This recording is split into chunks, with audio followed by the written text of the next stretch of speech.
Savo YouTube kanale žinomas Vokietijos ekonomikos ir finansų ekspertas Ensas Wolfas savo informaciją ir interviu nuolatos šviečia neskaidrų globalųjį finansų pasaulį.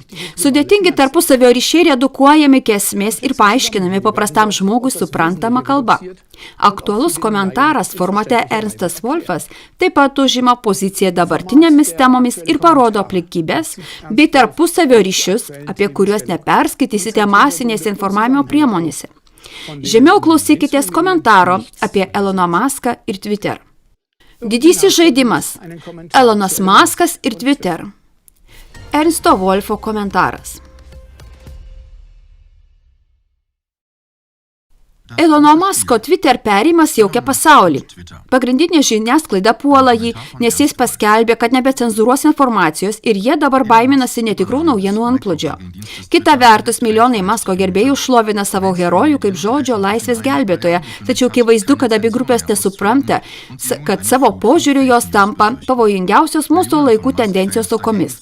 Visuomenės susiskaldymas. Pabandykime visą tai išanalizuoti blaiviai ir pirmiausia pažvelkime, kas yra Elonas Muskas. Pirma, Muskas yra vienas iš PayPal įkūrėjų. Prieš PayPal, kurios pagrindiniai akcininkai yra BlackRock ir Vanguard, šiuo metu nagrinėjami įvairūs ieškiniai, nes bendrovė tariamai apgaudinėjo klientus ir viliojo investuotojus pateikdama klaidingą informaciją. Antra, Muskas 2002 metais įkūrė SpaceX ir Starlink. Starlink yra didžiausia pasaulyje palidovinio ryšio operatorė, turinti beveik 2600 palidovų. Ir ją be kita ko, karo veiksmams naudoja korumpuotas Ukrainos režimas. Trečia, nuo 2008 metų Muskas yra automobilių bendrovės Tesla, kurios pagrindiniai akcininkai taip pat yra BlackRock ir Vanguard generalinis direktorius. Visi, kurie perka Tesla automobilį, sutinka, kad automobilis įkels vairavimo duomenys į gamintojo debesį.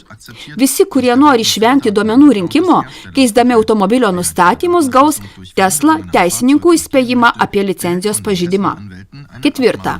Vien 2015 metų Musko kompanijos Tesla, SolarCity ir SpaceX gavo beveik 5 milijardus dolerių valstybės paramos. Taigi, Muskas nėra priešininkas, o valstybės partneris ir naudos gavėjas. Penkta.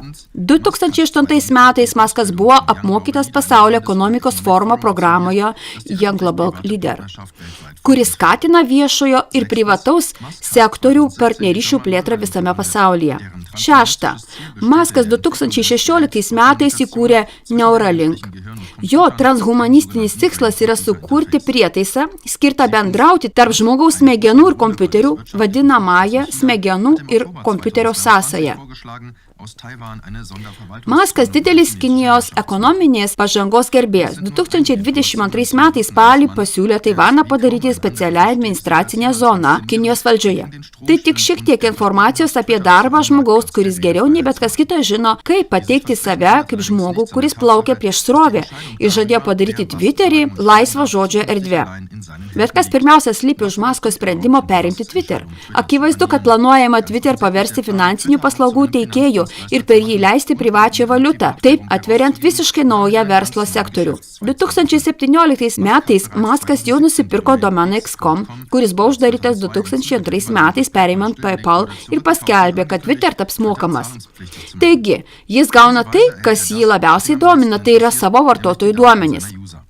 2002 metais spalį kompanija PayPal savo klientams pranešė, kad jei pasklis dezinformacija, jiems gali grėsti baudos iki 2500 JAV dolerių, sąskaitos užblokavimas iki 180 dienų ir net viso likučio išskaitymas.